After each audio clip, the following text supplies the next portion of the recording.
အားလုံးပဲမင်္ဂလာပါဒီနေ့ပါကင်ဖောက်ပြချင်တဲ့ဖုန်းလေးကတော့ထွက်တာနည်းနည်းကြာပြီဖြစ်ပေမဲ့ယနေ့အထိလူကြိုက်ရမ်းများနေတဲ့ Redmi တွေက Redmi Note 40 Pro Plus 5G China လုံးလေးပဲဖြစ်ပါတယ်ရှင်ပါကင်လေးစပြီးတော့ဖောက်လိုက်ပါတော့မယ်ရှင်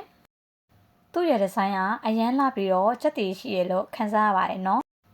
ဖုန်းရဲ့ဒီဇိုင်းလေးကဘယ်လိုလေးလာမလဲဆိုတော့လေမှန်ကုန်းလေးနဲ့လာပါမယ်ရှင်ရှေ့မှန်လည်းခုံးထားပြီးတော့နောက်ကျောင်းဘေးပက်ပက်လေကိုလည်းပဲခုံးထားပါတယ်နော်မှန်ကုန်းဖြစ်တဲ့အတွက်ကြောင့်မလို့မှန်မကွဲစီကြည့်ပါတယ်နော်မှန်မကွဲစီကြည့်တယ်လို့အဲ့မှန်မကွဲကော်ရည်ကနေပြီးတော့မှခလုတ်တွေရောဝင်မှလည်းစိုးရင်ရပါတယ်ရှင်ညီမအနေနဲ့ကတော့လေ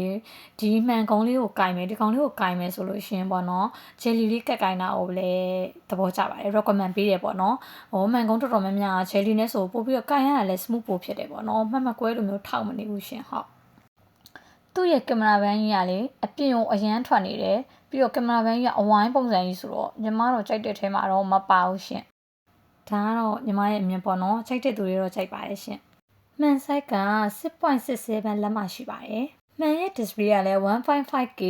resolution AMOLED display ကိုသုံးပေးထားပါတယ်120 refresh rate ကိုသုံးထားပါတယ်သူစီးထဲမှာတော့တော်တော်ကောင်းတဲ့မှန်ကိုသုံးထားတာပါရှင်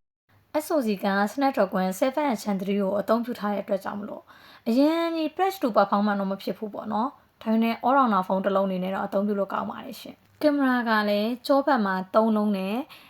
ပေါ့နော်စပီတစ်လုံးကိုသုံးပေးထားတယ်ပေါ့ကြောဘက်3လုံးကင်မရာမှာဆိုလို့ရှိရင်ပေါ့နော်50 megapixel main ကင်မရာတစ်လုံး50 megapixel telephoto lens တစ်လုံး8 megapixel ultra wide တစ်လုံးပေါ့နော်ကြောဘက်မှာကင်မရာ3လုံးပါတယ်ပေါ့နော်စပီဆိုလို့ရှိရင်လည်း20 megapixel ကိုသုံးပေးထားပါတယ်သုံးပေးထားတဲ့ကင်မရာတွေကမဆိုးသလိုပေါ့နော်ပုံထွက်လည်းပဲ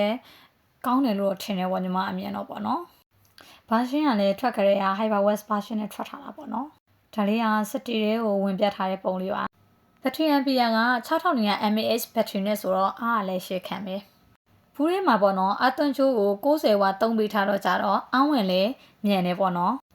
ဒါလေးကအသွင်ချိုးလေးစမ်းပြထားတာပါ90ဝတက်တယ်ပေါ့နော်အားလည်းရှေ့ခံအားဝင်လည်းမြန်တော့ကြတော့မိတ်ဆွေတို့အကြိုက်ပေါ့နော်ဒါကဘူးထဲမှာပါတဲ့ကာဘာလေးပါဘူးထဲမှာကာဘာလေးလည်းပါပါတယ်ရှင်ဘူးထဲမှာစင်းပင်လေးလည်းပါပါတယ်နော်သူကဆိုရင်တွဲတစ်ပတ်ချက်ဆိုရင်10သိန်းကျော်ဝန်းကျင်ရှိပါတယ်တွဲဖိုင်ဝမ်တို့ဆိုရင်တော့17သိန်းကျော်ဝန်းကျင်ရှိပါတယ်ချိုင်းနာလုံးဖြစ်တဲ့ကြောင့်လို့ဈေးကအတက်အကျရှိတဲ့အတွက်ကြောင့်လို့ခံမှန်းဈေးပေးလေးပဲပြောပြလိုက်ပါတယ်ရှင် 1.5K display ဘက်ထရီ ampere ကြီးကင်မရာကောင်းတဲ့အတွက်ကြောင့်မလို့ all rounder ကောင်းပြီးတော့ဈေးတန်တယ်လို့ထင်ပါတယ်မိတ်ဆွေတို့ရောဘယ်လိုမြင်သလဲရှင်